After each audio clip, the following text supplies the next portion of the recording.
The Discourse starts right now with Cheryl Oates and Erika Barudis. We are back. Another week of campaigning across the country with both political leaders, sorry Jagmeet, we don't count you in that, visiting our glorious province. Lots of promises, lots of announcements, lots of rallies, lots of spousal appearances, lots of media attention, and we haven't even had a debate yet. So let's dig into it. So we are about at the halfway point of the campaign pre-debate, with the candidate deadline now having passed as of Monday, April 7th. Obviously, tariff talks and the impacts on Canada's economy and the global stock markets continue. So we'll break down how that has shifted the campaign messaging and the focus of the election since Liberation Day, and how Alberta and Canada have weathered the storm. So we're kicking off the show with a little bit of a breakdown of the federal parties, their leaders, and their promises. Yeah, so we all know you're busy. You come here to get the gist of it and hear from both sides. And so we want to keep you up to speed with what's happening in the news and just kind of give you a little breakdown, obviously with our partisan flair added.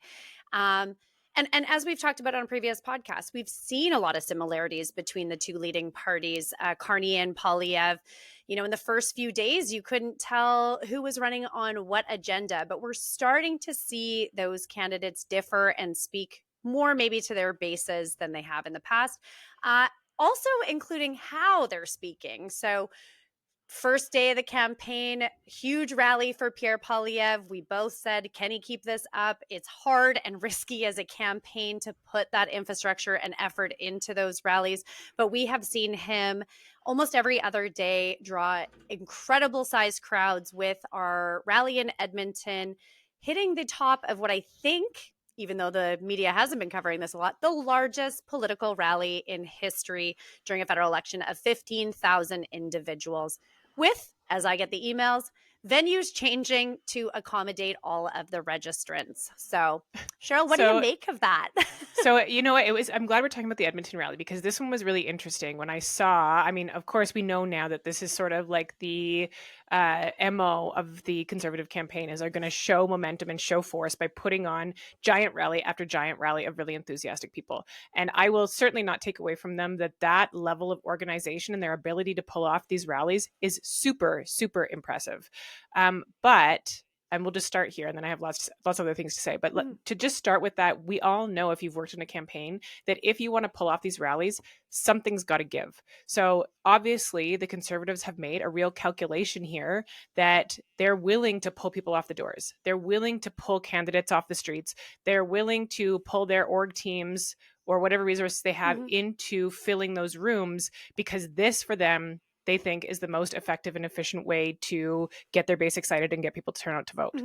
On the other side of that, just, you know, for those who are wondering what the calculation is, on the other side of that, there are campaigns that will say, I mean, org departments across the country have said in previous campaigns that these kind of rallies are a waste of time, that they're like a show of momentum. They're actually like kind of a big air campaign piece of the campaign. And the fact that they pull people off doors, that they don't always collect data, that they are a huge draw on resources, is a pain in that part of the campaign's ass.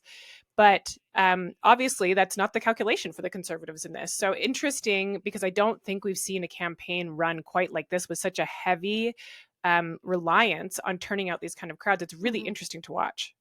Yeah, and I will say, I am the type of person that's like, you don't get votes there. I will say that they do have a strategic initiative where, I mean, you have to register, you have to give data. So they are getting the data. And I don't think that's uncommon for campaigns, and I'm hoping that a lot of those registrants, I did not attend, but you know, I still felt like I was there based on Instagram and TikTok, but that they're still getting that data. And hopefully they're individuals that were not previously identified supporters, and things like that, as well as campaigns. There is a trade-off, but I think that the powerful message, at first I was skeptical of this, but seeing this momentum, even as a Conservative, and locked in supporter, it's so powerful to see. And I think that that impact is especially where we have tit for tat policies that maybe are making it more difficult for people to differentiate who and why they support. I think this shows the approachability, the willingness of the public from coast to coast, supporting whatever Pierre is getting up to say. Plus, I will say, I mean, I love country music. Brett Kissel was there, endorsed him, a local Alberta boy. And actually, and I want to just get his name right, Arnie Stadnick from the Boilermakers Union coming out and endorsing Pierre too. So I think they're also leveraging this, not just from crowds, but also to showcase and highlight some of the support. And obviously the former Prime Minister, Stephen Harper, introducing Pierre. And I did love, he said, he's the only person in Canada that can say that both of these people worked for him. Obviously, Mark Carney from an advisory standpoint and Pierre in his caucus.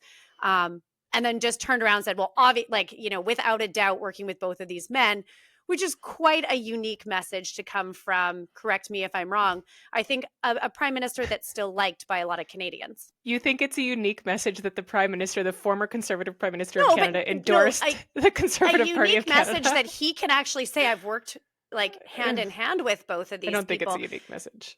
Okay, well, I liked it. But not shocking. Like, of course, he's going to endorse his own party. Like, no talk of how he previously asked Mark Carney to be his finance minister. That we're just going to be quiet about that. Right. But at the same time, like, he didn't ask him. He said he'll add him as an economic advisor, and rightfully so. I mean, that's a huge insult to Flaherty, and who Harper has come out and said, I didn't do that. That was Mark Carney speaking. I think when people don't know who Mark Carney is and don't know his, he has a great resume, but as you and I both know in politics, sometimes your resume can hurt you in how you would be a leader. And sometimes your lack of resume can hurt you in how you're going to be a leader, which is the case for Pierre Poilievre. The other thing I find really interesting about this rally is when I watched it, I'm like, why is he wasting his time in Alberta? Like, where his most support is. And like, yes, I know you have to check the Alberta box. It's not like he can like run a whole campaign and not come to Alberta. But why put so much effort? Why bring Stephen Harper to Alberta? And then I looked more closely at the seat projections, and I completely understand why. And we're looking at, like, I'm looking at the Writ.com, shout out to Eric Grenier, who's basically got an algorithm to bring the bigger polls, the multi-day polls, and the overnight polling together, along with an understanding of local dynamics of seat by seat to predict which way seats are going to go. And according to the poll tracker, every single seat in Edmonton is currently in play, and a handful of seats in Calgary are in play. And the Liberals are sitting at some of their highest levels in like decades. So I totally understand why Pierre Poilievre feels the need to come to Alberta and shore up that vote, because the Conservative seats have never been in jeopardy the way that they are in Alberta right now.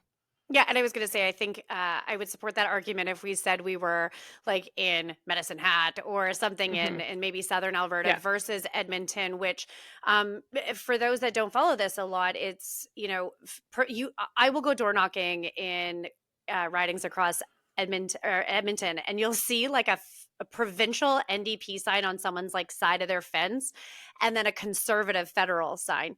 And so usually that's kind of the two players. They do have two seats or one seat in Edmonton and two NDP seats in Edmonton.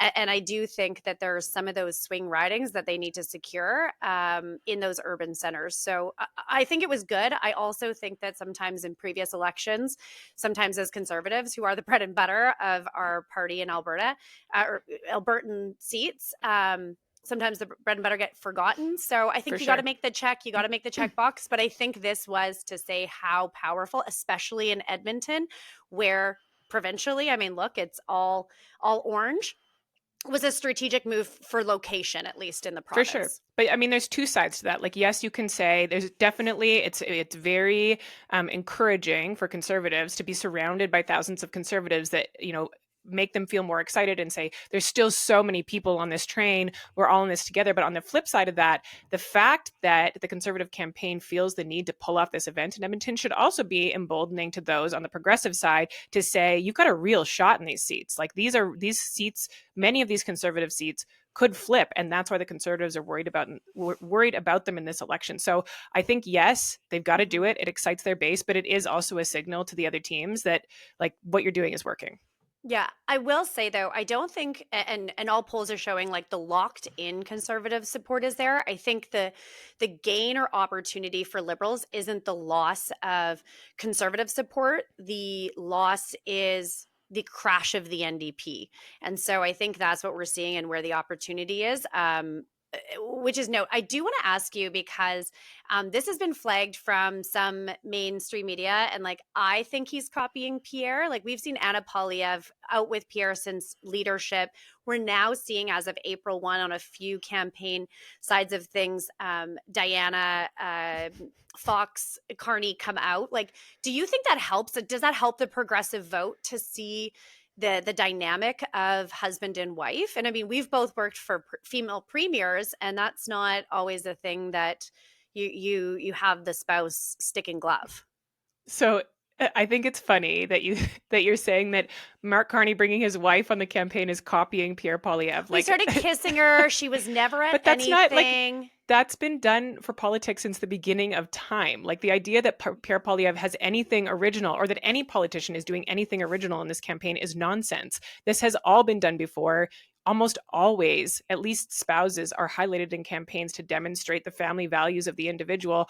Often children are too. Like, yes, Pierre has done it louder and first, but the idea that like Mark Carney can't bring his wife along without being accused of copying Pierre Poilievre is crazy. I would say Anna has introduced. She doesn't just stand there as his But very what's the common point? wife. She's doing well. I think Mark Carney is starting to do that, and I'm wondering if there's a challenge on that style of dynamic. Because, and where I think this is coming from is like we just went through a prime minister who Carney's trying to differentiate from, who went through a public divorce, who used to have Sophie there and then wasn't.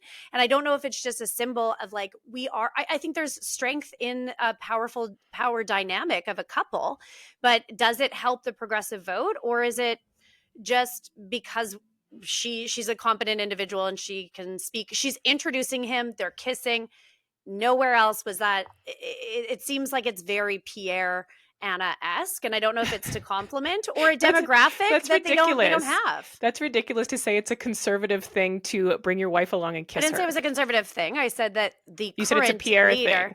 Pierre, right? So I didn't see it with Harper. I didn't see it with Danielle Smith doesn't do it. I'm not saying it's a conservative thing. I'm saying on this campaign, but it's not leader original. of the party, Jagmeet Singh does it with his wife too. She doesn't introduce, but I'm saying like Carney's now all of a sudden bringing his spouse up to do very similar things, which I don't know if she would have done.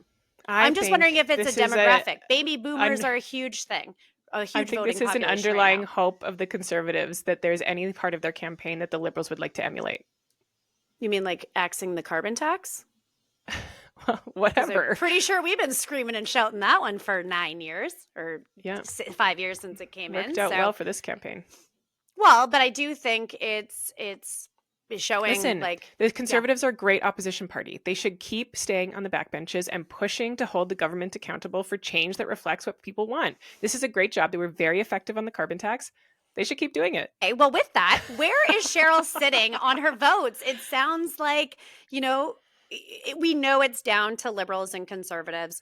I have never voted for another party. Whether you think that is just me not even being open to it, I've never bought another membership. Like I couldn't vote I wouldn't buy for the NDP just to vote against the NDP. Like that's just doesn't. I don't do that. And no offense to anyone that does. I've never voted for anyone else but the Conservatives, but we're seeing that question as the demise of the federal NDP come up. And we've seen, he's no longer there, Rod Leola, but like we've seen members of the Alberta NDP caucus get involved. We see the mayor joining from Edmonton. Like, where are you? But Erika, you literally worked for two different parties. You worked for the Wild Rose, you worked for the PCs, and you worked for the UCP. So yes, it's not like you've stayed allegiant to one party this whole time. Right. And maybe it's like I'm saying. Yeah, and that's a fair point, but I've never not voted for the Conservative candidate. Whether that's more conservative, less progressive, not. Okay. Well, so that makes sense shifted, now that you're now that your parties are combined. Like my values. Yeah. And it's easier for me. Trust me. It was really shitty back then where you're like, I have two provincial and one federal, and not even all of us get along in the same way. But so we're seeing, though, I think my point is that we're seeing a collapse of the NDP. We're seeing some NDPs move to a Liberal seat, some strategic, some not. And so like where does Cheryl sit? I know that you had So mentioned that it's like tough right now. it is. And you know what? I've had some really, really good conversations about this because on this podcast and on another podcast, I had said, like, listen, I am a loyal New Democrat, but I really, really, really don't want Pierre Poilievre to be prime minister. And so I would be open to strategic voting this time. And then I had a whole bunch of messages from people who were disappointed in that message to people who listen. And you know what? They made really, really good points. And part of it is, and I really agree with this. And that's why I've been willing to, sort of move a little bit publicly in terms of how I'm considering my vote. And that is Mhm. that, yes, the NDP are realistically not competing to become government in this election. But the NDP have been the voice in Parliament to hold the Liberal government accountable through these last terms and move forward things that I really care about and protect things that I really care about. Like, I don't trust that should we just leave it to the Liberals and to the Conservatives, that we will truly protect public health care. I don't believe we would have brought in dental care if not for the New Democrats. I don't think we would have brought in expanded pharmacare if not for the New Democrats. And so to me, it's really, really important that that voice still exists in Parliament, even if we're not talking about these people, the NDP moving to become the official opposition or moving up in terms of the hierarchy of Parliament or competing to be the best person to take on Donald Trump. It is still really, really important to me that those voices are in Parliament. And so I think it's really important that we protect our incumbents. And that's I sort love of how that. I've moved. Yeah. Yeah, and I just think it's interesting because, like I said, if we were in the time where the two parties were merging, what does that look like for me? I think that's kind of what it is for you. And you've talked about like Alberta NDP versus federal NDP. What does that relationship look like? Like, I'm not saying it's easy. I just think it's interesting because I know a lot of people aren't going through the exercise or didn't say publicly and had people reach out to them about that. So, and I know that you've kind of shifted where you originally sat maybe on where you're voting, but why is it that this strategic vote, like, I didn't know Mark Carney. Every time he talks or he says things, I'm like, oh, you give me ick of like, you are pretty pretentious in my mind. Why do people not like Pierre? And again, I'm biased, so I'm asking. Like, I think he's great. I think I get some of his. He's a little spitfire. He's a little snarky. I don't mind that, but like when people criticize why they don't like Pierre Poilievre, I heard it at the doors when I was door knocking, and I was like, okay, why? And there's no reason. So I'm wondering if you could Yeah. maybe break that down for me from your conversations. I mean, I can only kind of offer my own perspective and people I've talked to. I think, like, when Pierre Poilievre first became leader, I remember watching his videos and being just so impressed with his ability to communicate. I remember the video that he did about housing in Vancouver. It was him just to camera, just talking, Yeah, and it was walking. so impressive. I do think part of the sort of shift in public sentiment around Pierre Poilievre is sort of the shift in political times. Like, Pierre Poilievre Mhm. has been a doom and gloom, Canada is broken kind of guy. That doesn't track anymore. Like, Canada is now coming together. We are, not, if you look at us compared to other countries that are impacted by Trump tariffs, our fundamental economics are putting us in a really good position. And so that's hard to say, like, when you say the Liberals screwed everything up, like, we're in a good position right now compared to other countries because the Liberals didn't screw it up. So that doesn't track. And then the second thing, or third thing, I guess, is that Pierre Poilievre's political narrative has been really clear from the beginning, and that's why was so successful in the beginning. Things are broken. It's you that's suffering, and it's the Liberals and Trudeau's fault. And as things shift and collectively as a nation, we sort of like look to Donald Trump and the US administration as the villain in our political narrative. That's really hard for Pierre Poilievre to shift, Mm. especially as he tries to compete with Mark Carney on that political narrative. So I think that as he continues on, like, he's basically dug into his previous message and decided not to pivot, I think that Mhm. just becomes grating for people to listen to because it just doesn't pass the nod test anymore.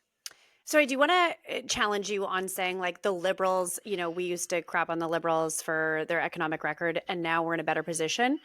Can you expand on that and beyond tariff? Like, I don't think our economy is in a good spot. I don't know. And again, I'm biased, but like, I don't know why Canadians that are all of a sudden jumping on this Mark Carney train forget the 9-year horrible record of a Liberal government. And don't tell me that it's a new leader and that's going to change, because you have the same people around the table. You have the same contentious cabinet ministers in leadership positions. So, like, yeah, you've pulled a 180 on carbon tax, but how do you really tell people that you've got your shit together? Because we still have 2.3% inflation rate. Cost of living is stupid. Like, all of our positions and why we're in this dire need of housing, of crime, all of that is because the Liberals made some policies that didn't help Canadians. Okay, so unpopular opinion perhaps in Alberta, but I don't think that the Liberals screwed up the last decade. I would much rather have had the Liberals in there managing the economy the way they did than have Pierre Poilievre and the Conservatives have brought in what would have been really damaging policies. And I don't have all the microeconomic indicators in front of me, but when we look at where Canada is sitting, yes, of course, there's impact of tariffs. Yes, of course, there's job loss. Yes, of course, we're facing a recession. But in terms of the impacts on our country, we're in a better position than many other countries around the world because we have sound economic fundamentals. And like, yes, the Liberals didn't do everything right. I can certainly make a list of things that I wish they had done differently over the last decade, but they did tons of things right. They protected public health care in a way that Conservatives never would have. They brought in affordable daycare for kids. They built a pipeline to Tidewater. Like, we can't say the Liberals did nothing. So many of these things have massive impacts on our economy. Those last two, just on their own, accessible childcare has a huge impact on the economy. Having another market for our products off the coast of British Columbia, huge impact on the Canadian economy. And instead of giving the Liberals credit for those things, the Conservatives just say, "Oh, lost Liberal decade." Okay, so you did some of those points. I'm not saying were shitty policies. I don't think that a pipeline and things like that would have maybe not happened. And for context, I mean, Pierre's been the leader. It could have been Andrew Scheer. It could have been Aaron O'Toole in that last decade that ran against Trudeau. Very different leaders of the part of the Conservative movement. I take your point on that, but I do think it's important because you said, like, maybe in Alberta. Well, we aren't the place that has high cost of living. Ask the people in Vancouver if they like what they pay. We have the highest inflation in the country. We also have the highest migration rate of anywhere in the country. So, I think that our numbers that are a little skewed there. We do have, our GDP per capita is not resounding. In the last decade, we've declined over and over and over again. We were once one of the economic superpowers. Mark Carney keeps saying we're going to have the strongest economy in the G7. And it's like, dude, your party is the reason we're not. And again, I think there's a lot of policies. Like, I've spent more time on the Liberal website than I ever have in my life. I watched that and a documentary on healthcare reforms that we're going to talk about. So I was just like my vacations, my flights from across Canada are equally as entertaining. Looked through, and a lot of like his economic policies that are supposed to fix our economy or get us back into being competitive and not reliant on the US are investments in funds that already exist. And like, that's not quick. You and I know a fund or a grant is not quick than giving tax credits. So I'm I just think he's not owning the agenda of his party, and I think it's ignorant. Well, he doesn't have to. Like, he's the new guy in town. He gets to do whatever he wants now. And saying, like, on the opposite side of that, Erika, to stand up and say, I'm going to build pipelines across the country. Like, yes, that would be great for industries that are trying to export resources. Also, not something that you can do tomorrow, and maybe not even something you can do in this term, no matter how much you fast track it. Yeah, but this is where I think where I'm seeing the policies differ. So Mark Carney says we're going to open it up for the energy sector, but won't remove policies or commit to removing policies or putting in place stronger interprovincial trade or fast permitting or, any of those types of things where Pierre's actually, and as nerdy as you want to say it is, like, get into the weeds about escalating permits. Pierre has no idea what he's talking about. Yesterday, he said that he was going to fast track LNG2 in BC, which the federal government has absolutely no role in now. So when he says stuff like that, it takes away so much credibility from any kind of platform he has to say, I'm going to build projects in every direction. He doesn't even understand the steps that it takes to build a project. But I will say he's like removing and escalating permits, which can happen at the federal level and working with municipalities and provinces. We do have an interest in those provinces to do so. That's the other thing is, I mean, he can work with these provinces, and it hasn't seemed that the federal government has been doing that in the last decade. We have every province arguing that they're too much in their house. I think it's also important that, like, when we look at what else Pierre is providing is that interprovincial trade. A lot of these stupid rules, even about alcohol transitioning, are from the federal government. Our dependency and not working at interprovincial is because of the current federal government. So I know you're saying he's a new leader. I get that you get to hit reset, but when you can't come forward and say, we're going to have pipelines, but in order to do so, I have to address the emission cap. I have to address C69. And he's not saying that I'm like, I just feel like he's like really not telling the full story of what he's going to do. He's like high level, and to anyone that's actually paying attention, it's like, I don't think he's truthful. And I think that he's going to go back to being what I'm scared of is he's going to go back to the exact same Liberal government that every Canadian unanimously hated, which was under Justin Trudeau. And it's going to be all the same. I disagree. When I see someone come in and just say, every regulation you don't like, I'm going to get rid of it, and has no idea what the implications of saying that is, and has no idea how pipelines move through approval processes or final investment decisions, that is worrying to me. I would like to see a leader that carefully thinks about the implications of their policy decisions on not just industry, but the communities around it and the people of those provinces and the other things that they care about. And so I think Mark Carney has made high level commitments to work with industry to get projects done faster, to fast track things, but he hasn't said anything that he can't deliver on. And this is the difference between him and Pierre Poilievre. When you're just out there saying, I'm going to wave a magic wand and get everything done for you, that does not ring true because it's not true. I would argue that, like, if you're saying Pierre doesn't know, Pierre sat in caucus with a government. He went through processes of private members' bills, sitting in the House, understanding how legislation, regulations, etc., come to be. Don't get me wrong, like, yeah, saying that you're going to do X, Y, and Z if it doesn't actually, the process doesn't align. Sure, call him on that part. But Carney also is just like, that's high level. Removing legislation that impacts the ability to build pipelines and the federal government getting out of the way when that's what you're committing, you have to know that that's part of it. So I actually, even though Mark Carney has sat at all those tables with Justin Trudeau, advised on the economics, we can say he hasn't sat in the House and watched a bill go through. I think he doesn't know what he's talking about, and that he was just like advising and saying things without understanding the implications of what he was saying, which is far scarier to me than Pierre, who you're saying doesn't know how to get something through, who spent his whole career in legislation. But that is crazier. You spent your whole career in Parliament and you don't know how projects are built. And you're going to go out there and promise that you're going to get projects built faster, but you don't actually understand how projects are built. That, to me, is more worrisome. I think that one is like a one-off that could be corrected, and who knows, he might get it brought back or I've seen a lot promised from a lot of parties on all sides that it's like, well, technically you can't do that. And a leader can learn, but saying outright, like, one thing that just like sits to me is like, you have two big pieces here of emission caps and C69 that literally contradict, that your government put in place, that contradict the ability to build pipelines, not to mention C48 once you get to the coastal tidewaters. So it's like, when he was asked, he wouldn't answer the question. And to me, again, I just think that, like, there's something about Mark Carney that gives me this weird, like, I don't believe what you're saying, which is very different. Who I even disagree with more, Jagmeet Singh, is I actually believe what he says. And so I think that's worrisome for a lot of people that maybe are NDP jumping ship to be a part of, like, the anti-Pierre or the winning, the winning lead team, is that, like, what do we know about this guy?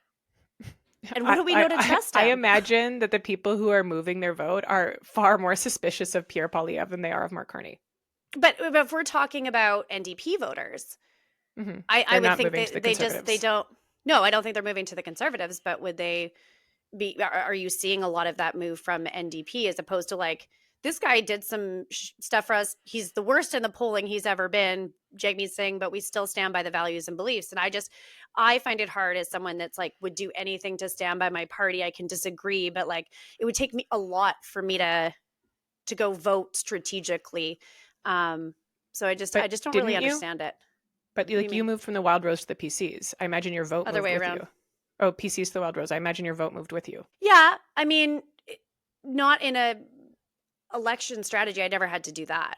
Like I never had to vote. I just left one party of a conservative, but ideologically I'm the same. Yeah. I mean, the idea for many people of Pierre Poilievre being prime minister is pretty scary. And so I think Okay, but people are why? willing to. Like, because you don't believe him? Like, I think that was my question was like, what is so scary? I know him. I've met him. It's not really scary. But it's not really about me liking him as a person. It's about where I think he's going to take the country and what I think he's going to prioritize and what I think he will fail to protect. And I've seen it in Alberta, and there's lots of things Danielle Smith has done that I think are really, really damaging to the province and things that will be really, really hard to undo or recover from. And I don't want to see that happen to the entire country. But how do you criticize that how do you stand by that when Mark Carney has very similar policies to Pierre Poilievre?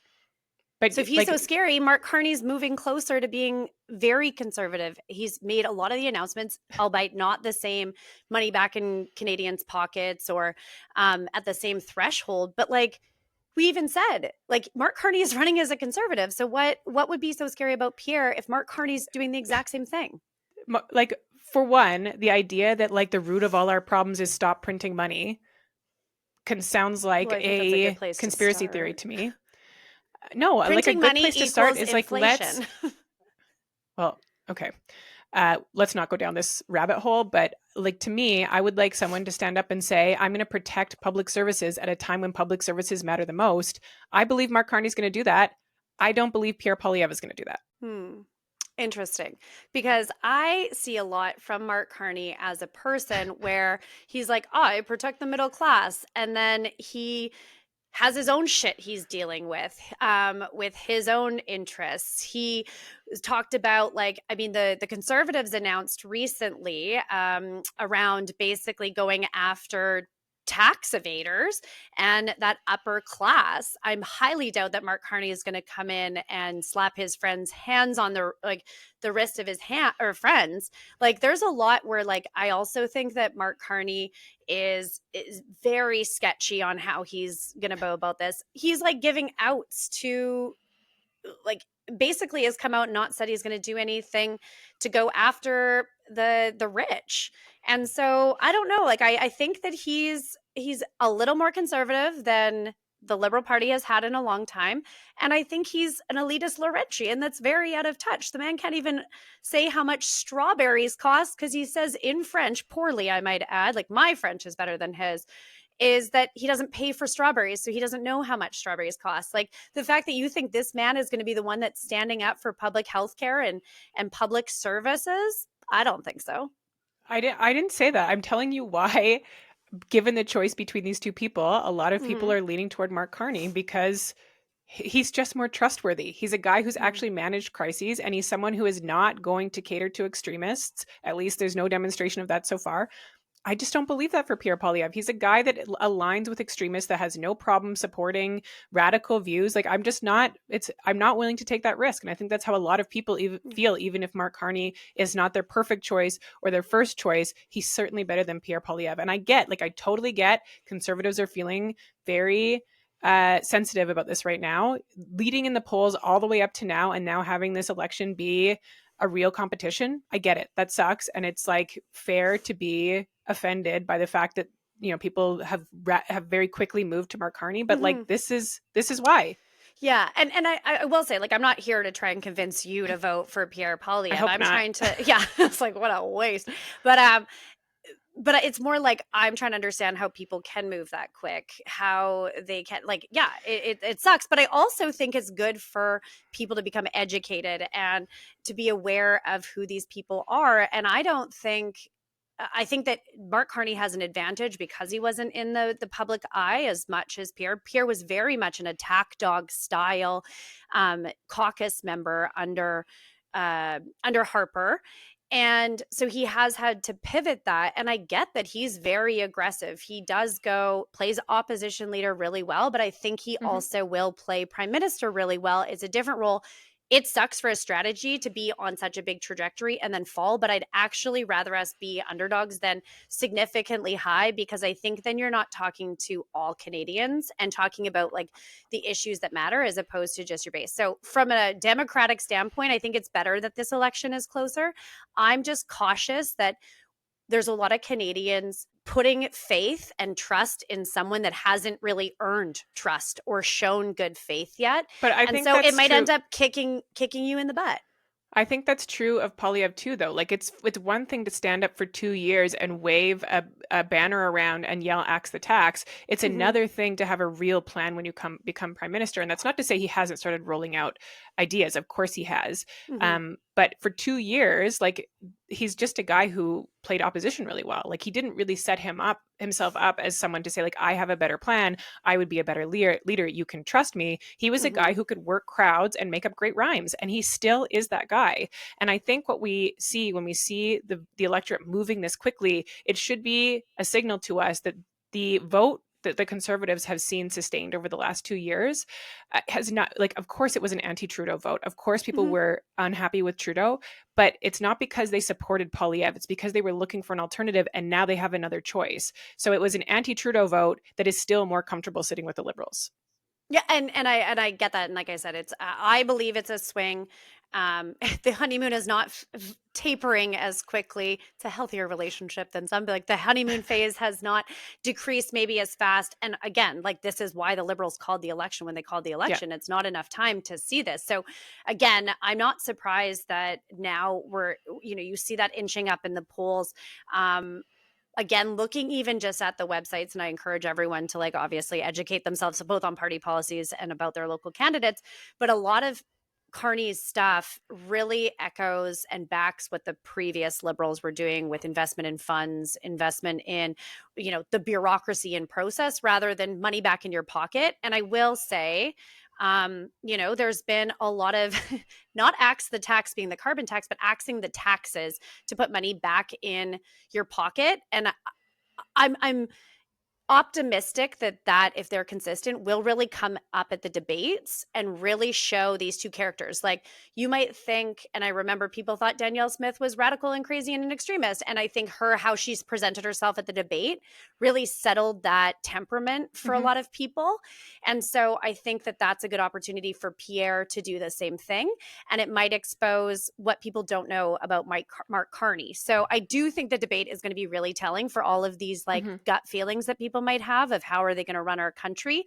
And again, that the topic of, okay, what after the tariffs will be exposed in debates, because they can't just talk about Donald Trump for a couple hours. Yeah, I agree. I think like this is sort of the lull of the campaign right now. We saw this huge interest in it off the bat. Obviously, what's going on with the American administration made people tune in a way that they maybe wouldn't have under different circumstances. Now we're in this sort of lull leading up to the debate. And of course, everyone pays attention during the debate or in the days following the debate when they're watching the clips. And truthfully, like in my experience, that's when people start to lock in their votes. So this is like, just as you said, that night could change the entire trajectory of the election. And it really comes down to how they perform. I think how they react to each other, like who can get under whose skin. If we see Pierre Poilievre really lose his cool, or we see Mark Carney get irritated the way that he did with journalists, that is really going to stick to them in this election. And then I think too, like their ability to articulate a plan in a way that people watch them and say, I trust that guy, will really make a difference as well. Yeah, I think this is a lot of it. Other ballot box questions like who do I trust more or who do I have more confidence in is going to be that really personal touch aside from policies. And I think both of them have some maybe work to do. What about the other players? And like the other thing is I'm, as you know, with my sweet background of a hotel room in Ottawa. And I will say like it reminds me sitting at breakfast, how many people around me were speaking French. We live in Alberta. Very few people do I know can I speak French with.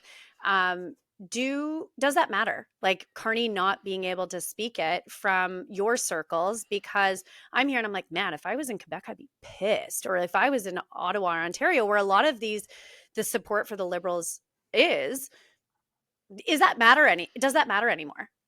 So two questions for you. Interesting Sorry. question. And like, you know what, like probably not the best people to comment on what the impacts on Quebec voters are about the Yep. ability of each leader to speak French, but I'll try just from the outside. I think Quebec appreciates a leader trying to speak French.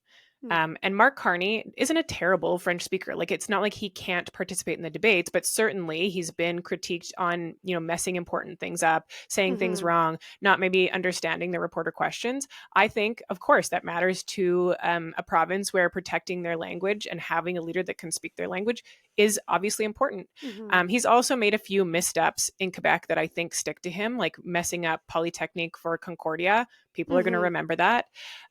But the interesting thing about Quebec right now is if you look at the polling about what is motivating Quebec voters, of course, there is always this discussion about how French language is protected, about how Quebec industry is protected. But the number one issue in Quebec right now is the number one issue across the country right now, which is who can stand up to Donald Trump.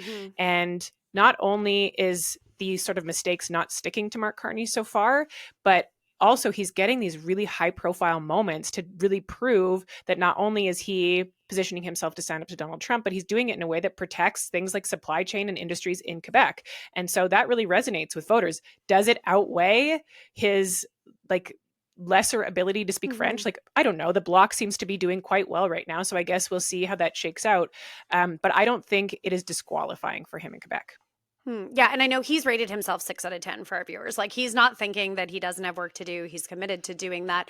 I just, in being in the center of like true, bilingualism for the next couple days, and have been to Quebec and understand, their culture. I can't speculate beyond that, but I'm just surprised that given who he like his ability.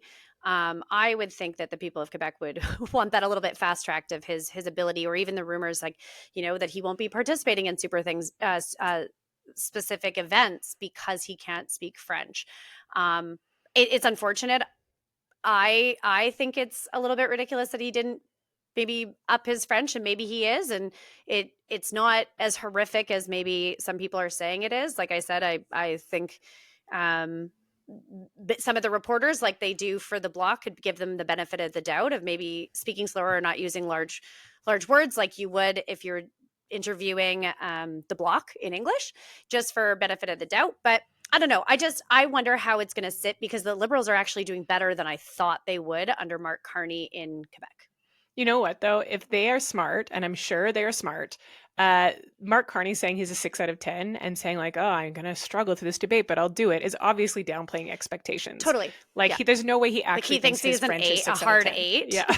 And he's like, I'm a hard 8. Inside. Like, no one's going to like 6. over, like bump it up. Like, everybody, I've been practicing. I think my French is actually pretty good now. There's no way he's going to say that, but I'm sure that's the case. Like, otherwise he wouldn't participate. Yeah. And I think we'll see that. I'm just curious about, from even some of the strategic voting, if that comes up, or, I took French immersion in school, but a lot of people in Alberta are taking, like, my stepdaughter takes German immersion. And I'm like, interesting that that's an option. That's not one of our official languages, kind of thing.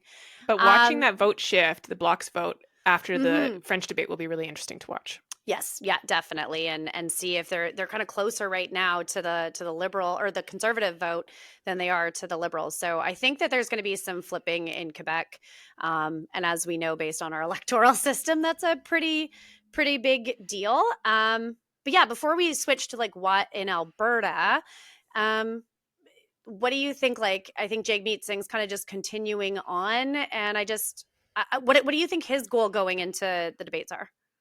So obviously, I mean, a big goal for the NDP for this entire election has been to protect incumbents, and putting a lot of resources and a lot of money into protecting incumbents. I think the message, like, you need the NDP in Parliament if these are the things you care about, really rings true for a lot of people. I mean, it certainly does for me. I think the other thing is that as the Liberals move towards the center and towards the center right, this does open up sort of a flank for contrast for the NDP, where, like, for a long time, the NDP, because of the CASA agreement, and the Liberals have been smushed together, and like what we achieved, we all achieved together, and there's not much difference between, the two parties in Parliament, and the Liberals get credit for what the NDP has accomplished. as they move further towards the center, it does open up this, like, the NDP actually gets to stand for something that is quite different than what the Conservatives or what the Liberals stand for. So I think that will be the debate will be an opportunity for Jagmeet to demonstrate that and remind people exactly why they need the NDP in Parliament. All right. Well, we're going to take a shift to now what's in Alberta. It might not be the smoothest transition of our episodes, but coming back to what we were talking about, the tariffs, Premier Smith posted. That could have been such a smooth transition. I'm like, it's me doing the 6 and I'm an 8, it's like a soft, this is how I'm going to transition it. And then it's better than I anticipated. But Premier Smith came out, after, cut that, after the last week, after the tariffs came into place, we talked about, is this a win? Is it not a win? I think we landed on it's less shitty than we thought it would be shitty. But Premier Smith came out declaring that it is a win for Canada and Alberta. So what was your hot take? I'm sure you re-liked that and tweeted it and shared it with all your friends. So I'm sure there are many people across Canada who were very happy that it wasn't worse than it was last week on Liberation Day. But for a political leader to come out and declare a victory without waiting for the implications, which we've now seen, so risky. And in this case, like, that risk was borne out because the global stock markets went into chaos and collapsed, and there was huge impacts on people's investment savings and their RSPs, and to businesses, the risk of a global recession. What terrible timing to say mission accomplished. And that is always the case in any situation. Like, politicians should never be the first one to say mission accomplished, especially when the mission is still at risk. So I think it was silly of her to declare victory. I think she was wishing it was a victory. And I think she looked very silly come Monday when we looked at the implications on the global economy. Yeah, I'm a little bit torn. Like, I get the intention. I think it was speaking to all the hard work, more of our hard work paid off type of post than an uncontrollable win necessarily. So I do think that there's stuff that Alberta should be proud of. We have the Minister of Forestry and Parks has just been gone down. We've had Minister of Energy, Minister of Environment. Like, we've had a lot of ministers beyond the Premier go on missions to Washington and to all over the US that have started to talk about our message more directly with industry, et cetera. So I do think that the hard work that the Alberta government did to have those conversations did help us. I mean, initially, the energy sector didn't see as high of a potential tariff. Then we saw CUSMA. Like, I don't think what the Alberta government did harmed any of it. I do think that the timing or the broad win, it could be like, today was a win, but there's more work to do type message. I just think the tone was probably to raise some money and talk to Albertans only, right? Like, she's not talking to the rest of Canada. But this has always been my criticism of the strategy, is like, I'm sure it did raise money. Every time she talks, the NDP also raises a whole bunch of money. But that should not be the impetus for taking action in the midst of a trade war. Like, yes, I get that people in the UCP base like it, and I get that money comes pouring in every time she does this. But overall, like, I'm not saying nothing she did was helpful. And I know people get mad when I say, like, Danielle Smith didn't do this. I think there probably is a few things she did that was helpful. The idea that Danielle Smith's efforts are responsible for Canada's current position and any relief that we've seen in terms of tariffs, that is just nonsense. Like, this has been a whole team effort across the country. Danielle Smith's played a role in that, and sometimes she's undermined it. So, and I get that that's helped her base, and I get that it's been good in Alberta, but it has undermined the Team Canada approach, and that's been talked about, like, quite widely by her colleagues and by experts in this field. So just the idea that at this moment, when we know that this is going to drag out probably for months still, to say mission accomplished, like, good job, this is a win, I just think was poorly thought out. Yeah. And again, I think it's maybe the tone versus we can celebrate today because hell isn't freezing over and we're not damned. But yeah, I think declaring a win was maybe even confusing for people that don't spend it, because it's that sense of relief, like, this is all over. Yeah. And as we know, we're still potentially in the beginning. we did a great job today, or celebrate today, roll up the sleeves tomorrow, maybe isn't as catchy as saying a win. So that was probably part of it. But yeah, I just wanted to get your take on that and what we're gonna see. It also kind of makes me think of, we criticized Premier Smith last week for going down, or you did, and I supported and also criticized because I seem to do some of that now, of going down and the impacts it might have on the federal election. Pierre isn't getting asked questions about Danielle Smith anymore. I think she learned from the Breitbart interview. What? I just said today. Like, who knows what happens Oh, tomorrow? I thought you meant today. I'm like, what did I miss? Shit. But the only person talking about her now is Mark Carney, who, I don't know, again, coming back to who it truly is, like shit on Doug Ford and shit on Danielle in a very public setting that has kind of gone viral, saying about the negotiations. And I don't know, I just thought it was kind of distasteful. But what do you think that says for this Team Canada approach we're trying to have? So Danielle Smith's upset that Mark Carney is not looking forward to working with her after she laid out a set of criteria. No, it was said how that he had. did it. Just wait, let me finish. Just let me finish. She laid out a set of criteria and said, if you do not meet this within a very specific short amount of time, basically we will threaten separation. And now she's mad she doesn't have a working relationship with Mark Carney. Like, this she never said separation.